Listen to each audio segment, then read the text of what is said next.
Hello everyone, I'm Gary Shapiro in Louviers, Colorado. A couple of weeks ago when a wildfire broke out in Douglas County, this entire town was evacuated. Luckily, firefighters saved it and no one was hurt. But at the time people said they'd never heard of Louviers. We looked into it and found out it's a lot more than just a little bedroom community. It is a big part of Colorado history. And to this day, it is positively Colorado. It looked a lot like other small, dusty towns in the early 1900s, but to the people who lived there and their descendants, it was much more. Remember the movie about the fictional town Pleasantville where everything was perfect? Yeah, they say it was kind of like that. It was a good living for us, and like I say, modest. We weren't wealthy, but really we were rich, richly blessed by DuPont. Blessed by DuPont, as in the company that owned and ran the town. An old picture shows just a few of the many people that worked at the DuPont dynamite factory that was there over 80 years. Sean Boyd is with History Colorado. They used the dynamite for mining, road expansion, cutting into the mountains all over the state. You know, it was part of the building of the West. Today, the only thing left of the plant is an old worn-out sign, a gate, and a few foundations. The plant closed in the early 80s. Some of the land is now open space.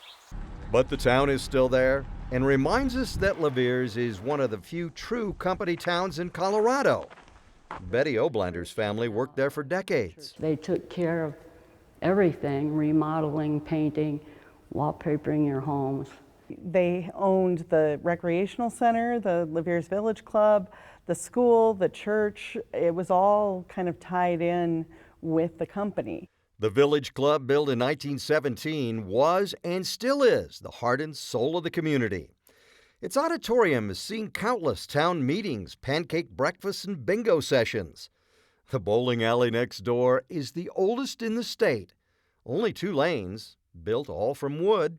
You are required to set pins, so you have to have a pin setter before you can have your bowling event because nothing is automated in the bowling alley. Michael Smith's family moved to Louviers in the 1960s. They lived in the big house at the top of the hill. Back in the day, the bosses lived in the big houses, and down the hill, in the flats, that's where the workers lived. They were called flat rats.